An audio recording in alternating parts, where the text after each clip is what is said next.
Good morning. Happy holidays and peace and love to you and your families this special season.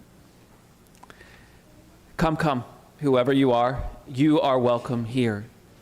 No matter your age, your size, the color of your eyes, your hair, your skin, you are welcome here. No matter how you came here, if you came alone, if you came with others, you are welcome here.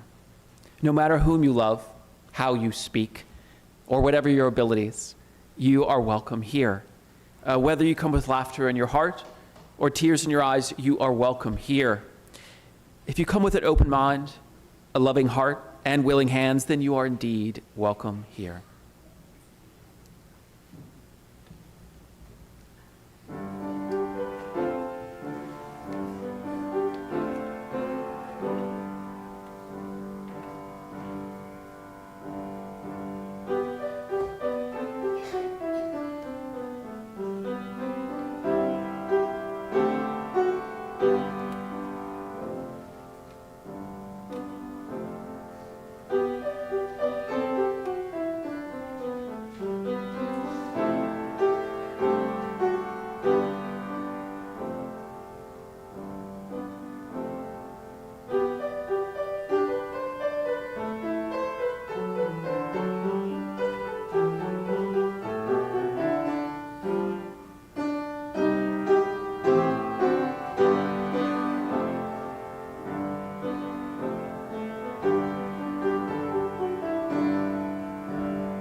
Thank you, Dwayne.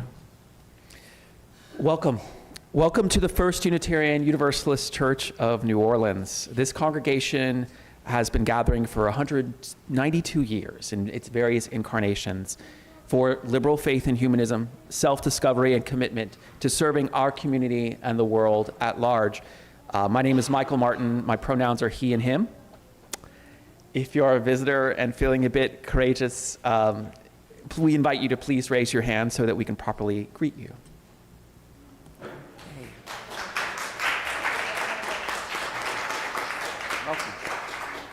Welcome.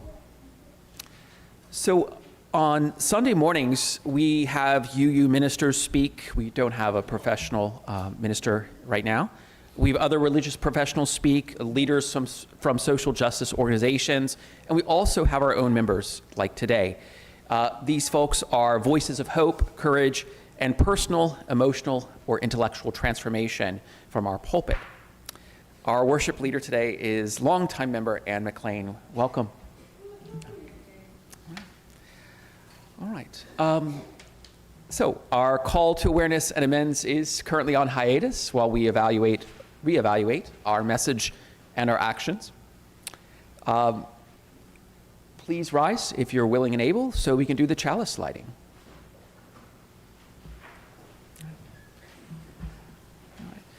The words are in your order of service. In this holiday season, throughout the year to come and always in our lives. May we know we are loved. May we share the love we have. And may we be the love we wish to see.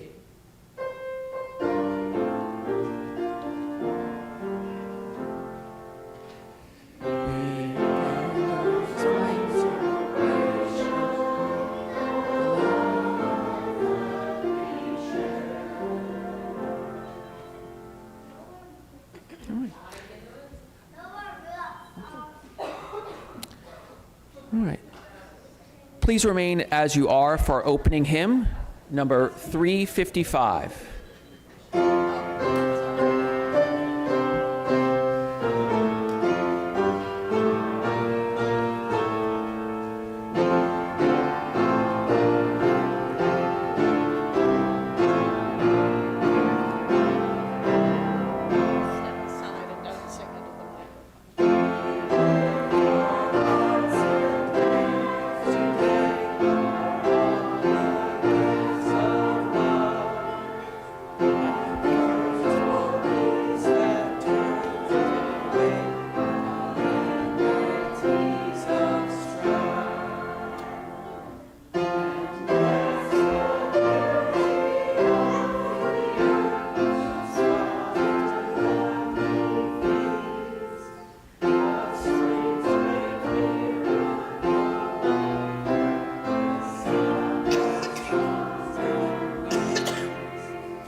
Good morning.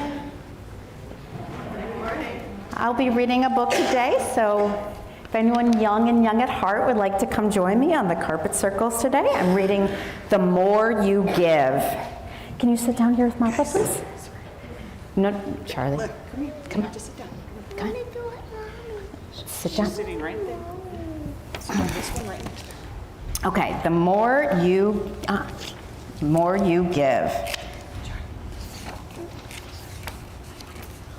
Once there was a wide open field and a boy who loved his grandmother who loved him back, and they were happy. The grandmother gave the boy many gifts like big hugs and bigger laughter and the very biggest Sunday morning pancakes. But she had more to give. Small gifts like acorns, tiny and shiny with wild and woolly caps. Most of the gifts she gave to the boy were ones that he could not hold in his hands, like all of her wisdom about how things grow. The boy watched and wondered until one day, oh, when will it be bigger than me, he asked as he dreamed of swings and secret spaces. In reply, his grandmother gave him another gift, patience. The boy had a birthday, and the tree reached his knees.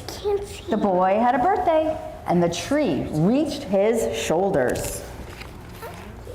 The boy's grandmother had a birthday, and he gave her many gifts, like a poem, a picture, a crown, and most of all, his love. And she loved him back, and they were happy. Until one day, slowly, slowly, happiness spread its roots again. The boy's grandmother had taught him to ask for help when he needed it. And so remembering, he did. He watered and weeded while he watched and wondered. He grew tall with wondering, still dreaming of swings and secret spaces, but not for himself. Once there was a not so wide open field and a girl who loved her father who loved her back, and they were happy. The father gave the girl many gifts, like piggyback rides and plump strawberries and bedtime stories about his grandmother. He also gave the girl acorns, tiny shiny things with wild and woolly caps. He had more to give, like all of his wisdom about how things grow. When will it be bigger than me, the girl asked. And he explained how love, even when given to the smallest of things, can spread up and out and grow bigger than she could ever imagine. Together they watered and weeded, and in they found shade, a home, and strong, thick branches that were perfect for, oh! They watched and waited and wondered. The girl grew and the tree grew, and their love grew and spread up and out, while the girl dreamed of secret spaces, but not for herself. Once there was a field dotted with trees and a boy who loved his mother who loved him back, and they were happy. The boy's mother gave him pancakes made from her great-grandmother's recipe, topped with strawberries from her father's patch, and hugs and laughter and piggyback rides and bedtime stories about their family and its love of green, growing things. The boy's mother gave him acorns, and together they planted and watered and weeded and watched and wondered. From their secret space, which wasn't very secret, the boy and his mother shared their wisdom with anyone and everyone about how things grow, like trees and people and kindness. The boy always had more love to give, and he got love in return. Was it bigger than him? It was. It was much bigger than he had ever imagined, and that is why he was happy. Once there was a forest. The end.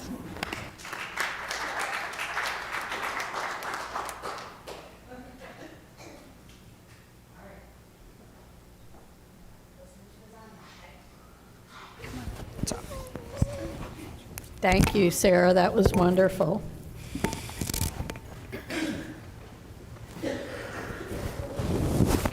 Now, as we enter into a time of meditation, my words are from Jake Morrill, An Adequate Christmas. Have you ever read those magazine articles about how to survive Christmas, as if Christmas was some kind of endurance event? To me, that all seems just a little extreme. Then again, it can come from the other side too.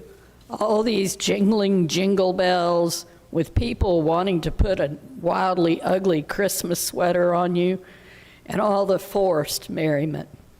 Maybe that's not where you're at either. What if it wasn't only a choice between misery or merry? What about a third option?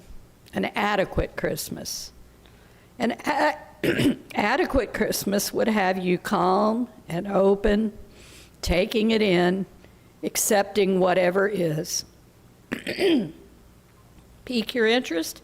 Here are 3 things that could help.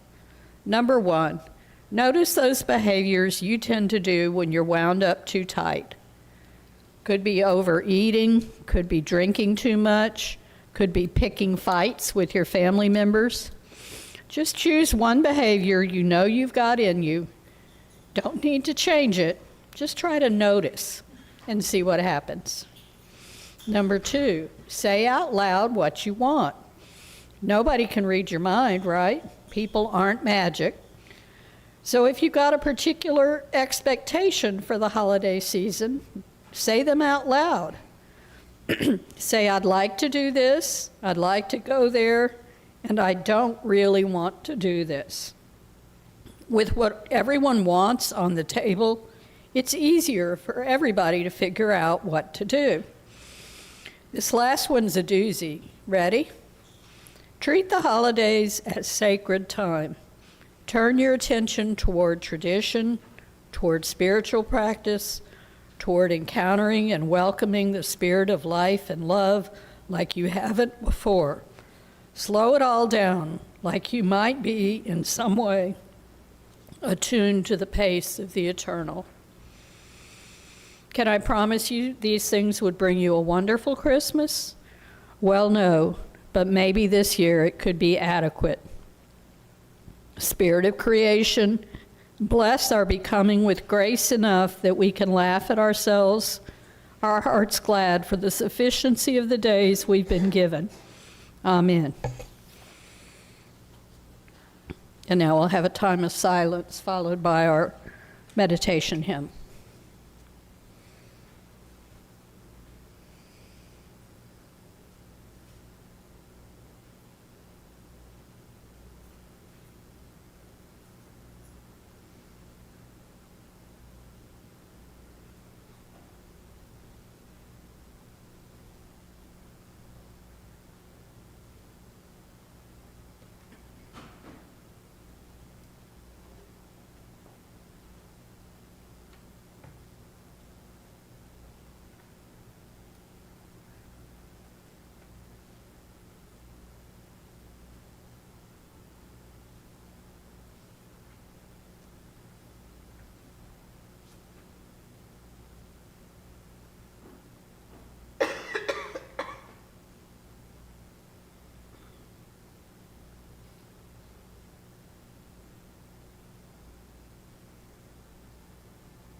Please join me in reading the responsive reading, which is number 663 in the gray hymnal.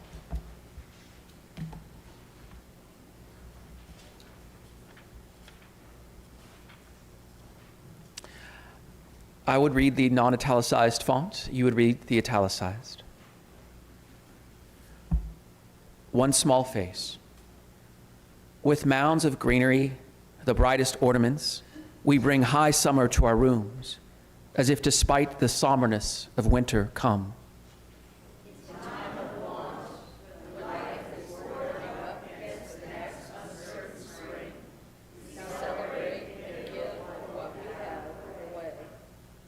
All creatures bend to rules, even the stars constrained.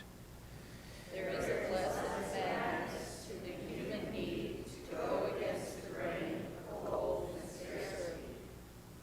We make a holiday, the rituals varied as the hopes of humanity. The reasons as obscure as ancient solar festivals, as clear as the joy on one small face.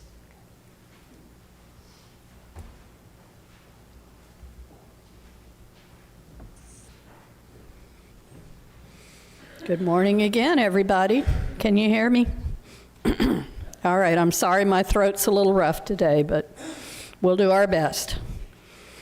As UUs, we have various thoughts and feelings about the holiday season. The non-Christians among us like to stay away from the traditional birth of Jesus emphasis. Yet, many of us have cherished memories of family holiday traditions that included Hanukkah, Kwanzaa, or Christian practices, and or involved all the more universal symbols of lights and bells and buying and decorating and eating and gathering together in fellowship. Here at FUUNO, we have our own holiday traditions, including trees, wreaths, poinsettias, caroling, and services that respect all the light-focused holidays of the season. One aspect of the season that is difficult, at least for me, is to keep it in perspective, the giving and receiving of tangible gifts. In our consumerist culture, it is hard to ignore the pressure to buy or make gifts for others. This tradition is broadly linked to the Jesus story because of the gifts the baby received from the Magi and the hope that he gave to the world. But it's older than that, and it was preceded by nightly Hanukkah gift giving, and now it has been embroidered by Santa Claus, Kwanzaa gifts, purely secular traditions, and other practices that sometimes feel like mandates rather than opportunities for joy. Maybe you're all succumbing to the pressure.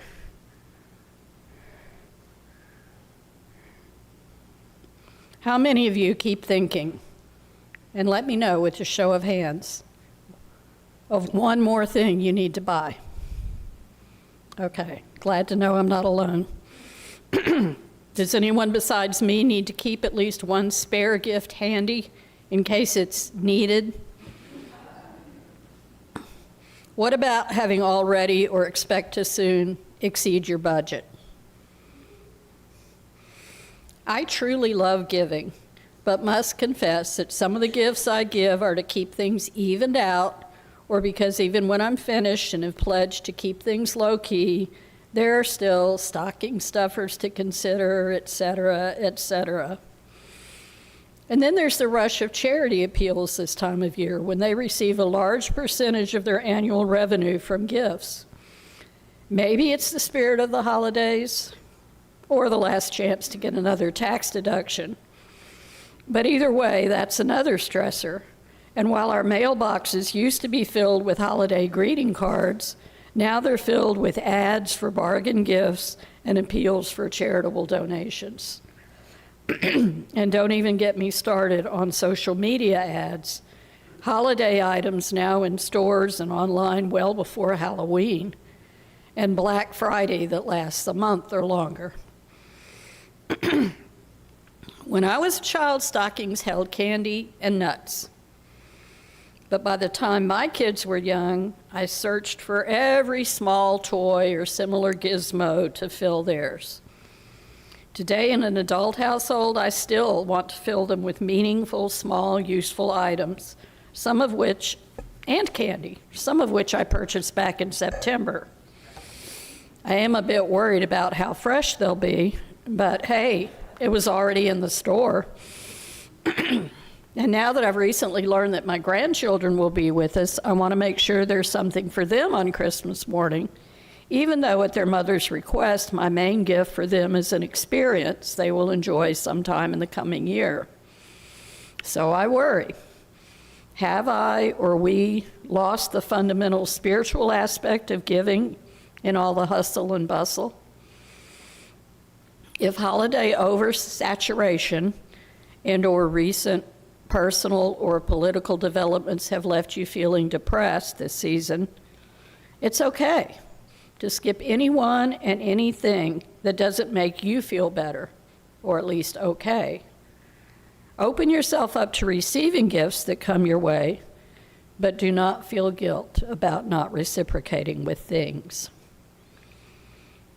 In thinking about today's message, I reflected on two classic stories, The Giving Tree by Shel Silverstein, and Stone Soup, a traditional tale often shared at Thanksgiving.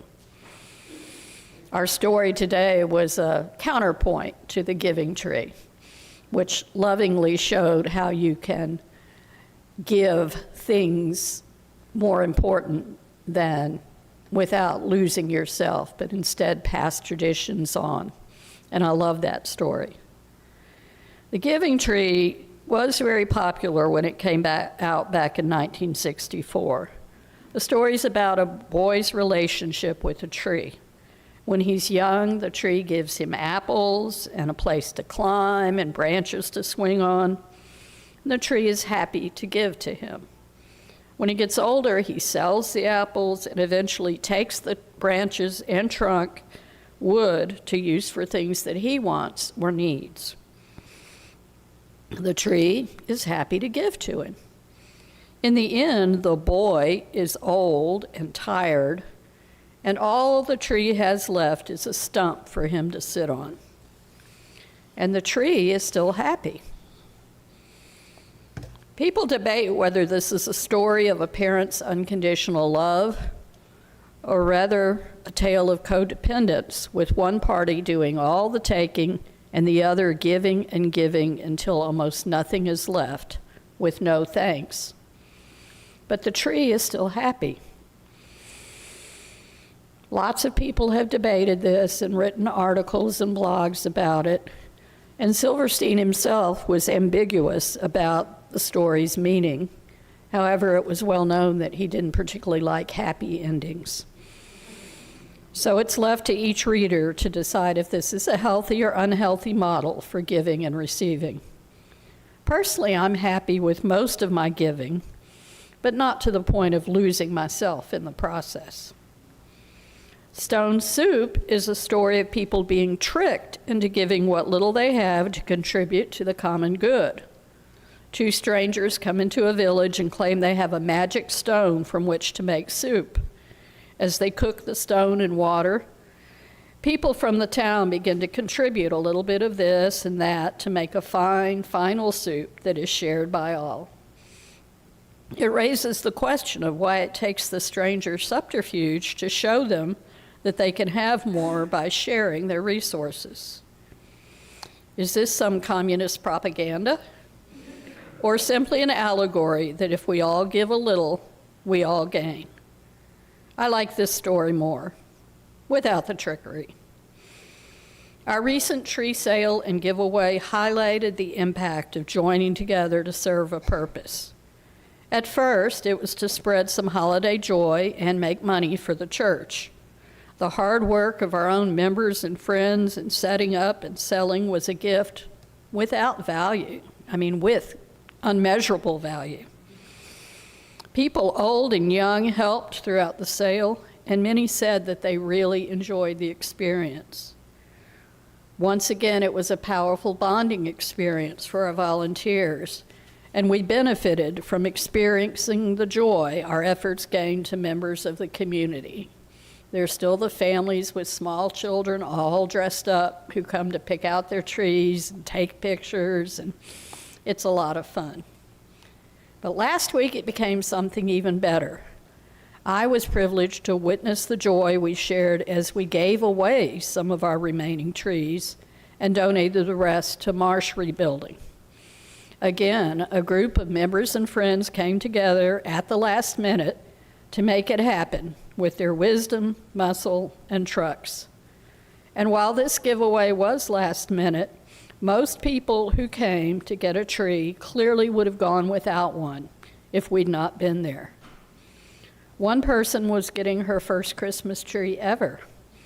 A couple of families with children, where the parents spoke only Spanish and the children's translated, said thank you and gracias over and over, and the children's faces beamed.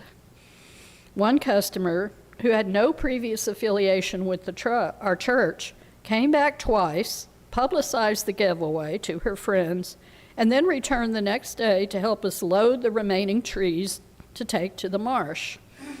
She carried many heavy trees by herself and saved us at least half an hour with her labor. She took even more trees to share in her neighborhood. What a gift she gave us. Her generosity was an inspiration to all of us. Giving is said to be the reason for the holiday season, and the real meaning of Santa Claus is said to be the idea of giving for the sake of giving without thinking of thanks or acknowledgement. Most of us have witnessed and shared in this in some form. But even though we tried to do it, we still struggle to avoid the trap of viewing giving as an obligation or a chore and losing some joy along the way. In the meditation earlier, I shared a few suggestions for centering yourselves and focusing on an adequate Christmas. I have a few more taken from my experiences. First, try to set for yourself some guidelines for gift giving. At my Christian nieces' homes, their children receive only 3 gifts from Santa in recognition of the 3 gifts given to baby Jesus. This has helped them avoid the temptation to overbuy for little ones that don't need all the things adults want to give them.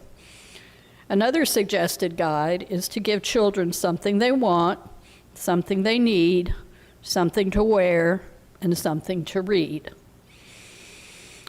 I wish I could say I followed those guidelines, but I didn't. But I was really humbled one year when my children were toddlers. I had bought all kinds of stuff for them, including stuff they needed. I mean, at that age, they're thrilled with new underwear, so that's fun. But instead of focusing on what would give joy on the face of the child, as described in the responsive reading, I had gone overboard, too many for them to take in or appreciate. But you know what they enjoyed most that Christmas? It was one of those tiny walking things, you know, like the little things that you wind up and they walk, and it was a Christmas tree. And over that morning, they set it, wound it up, set it on the coffee table, watched it walk and topple off, and then shrieked with laughter over and over and over.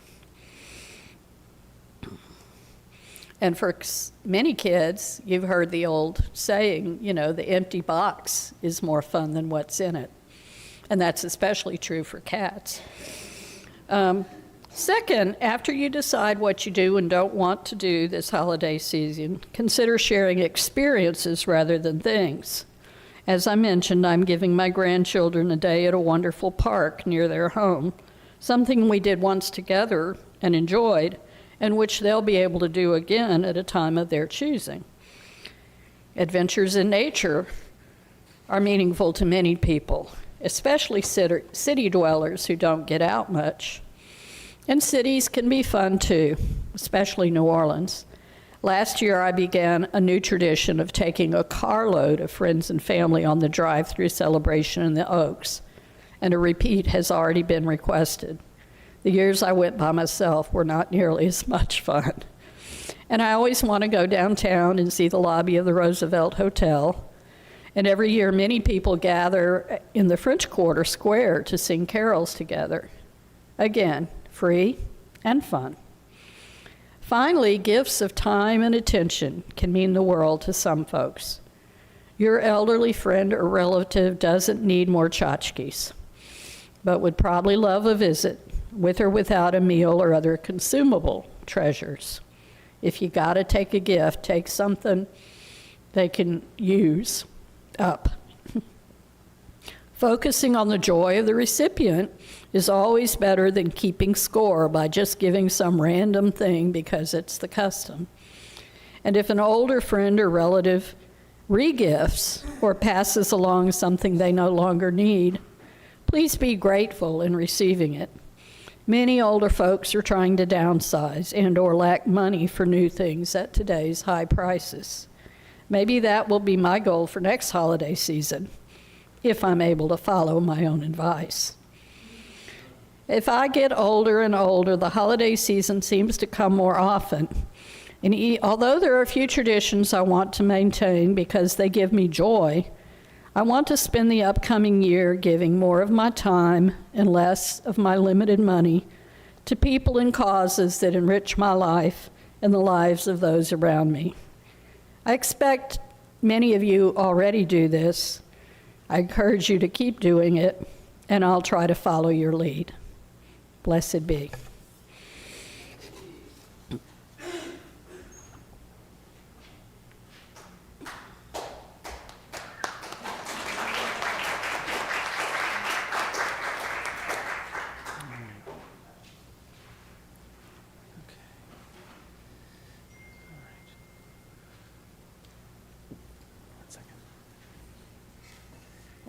We'll now take the offering.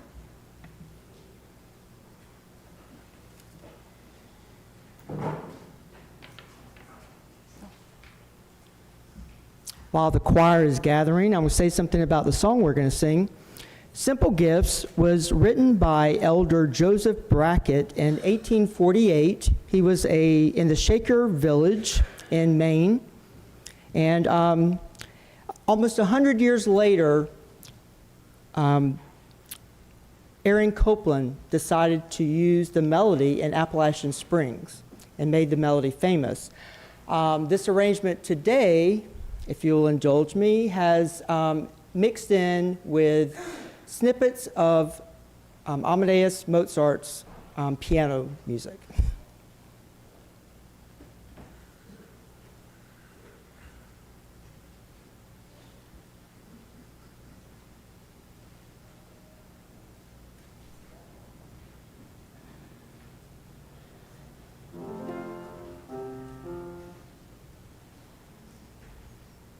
Tis the gift to be simple. Tis the gift to be free. Tis the gift to come down where we ought to be. And when we find ourselves in the place just right, 'Twill be in the valley of love and delight.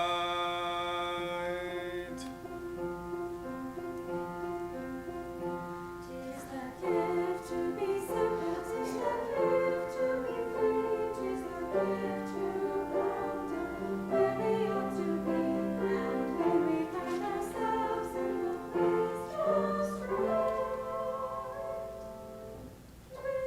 right, 'twill be in the valley of love and delight. True simplicity is gained. To bow and to bend we shan't be ashamed. Turn, turn will be our delight. By turning, turning we come round, round.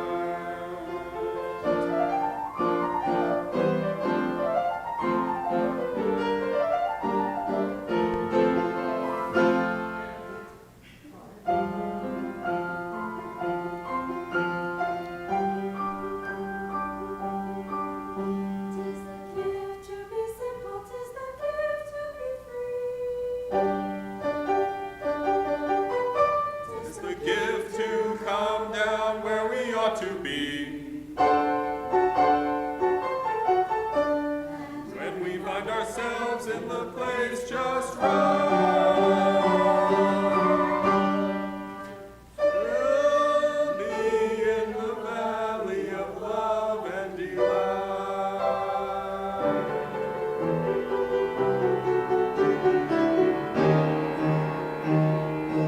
And true simplicity is gained.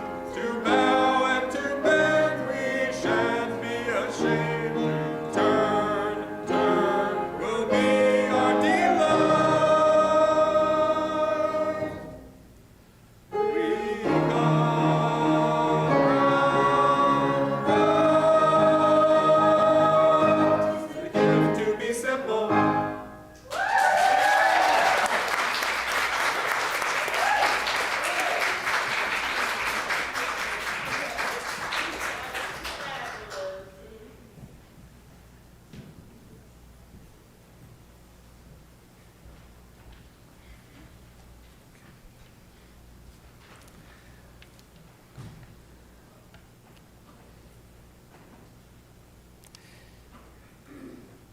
Generosity is an act of selflessness and profundity. We can now practice our act of giving either by placing your offering in the collection plate or texting GIVE to 504-608-7030. All right.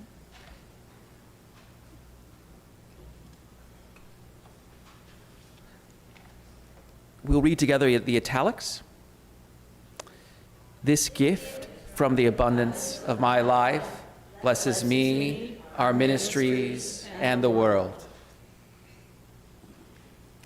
So giving in the offering plate and pledging are part of how we steward this congregation. There are countless other ways to serve, build community, and share our love with the rest of the city. Here are a few opportunities that are coming up, and we'll start with our spotlight announcement.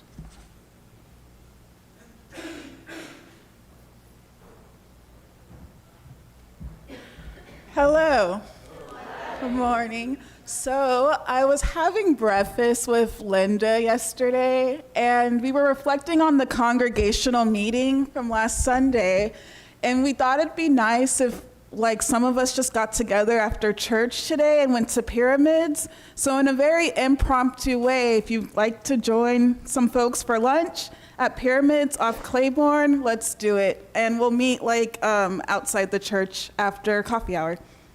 Yeah.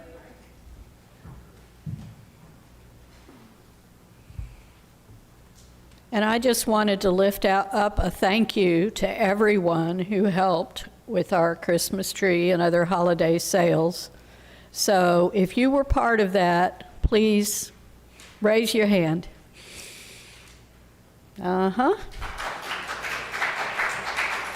many, many more who were not here today. It was truly an effort and a gift from virtually everybody, and then some strangers, like I described in the sermon, and we are very, very grateful. And the leadership of Kathy Hubble, who is off counting money right now.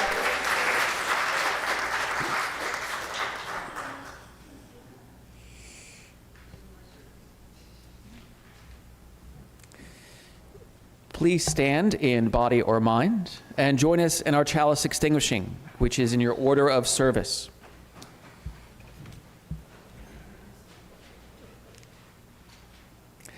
We extinguish this flame, but not the light of truth, the warmth of community, or the fire of commitment. These we carry in our hearts until we are together again. And if you'd please remain standing as we do our closing hymn, that's number 235 in your gray hymnal.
Please turn and greet your neighbors and join us for coffee and conversation after the service. Happy holidays.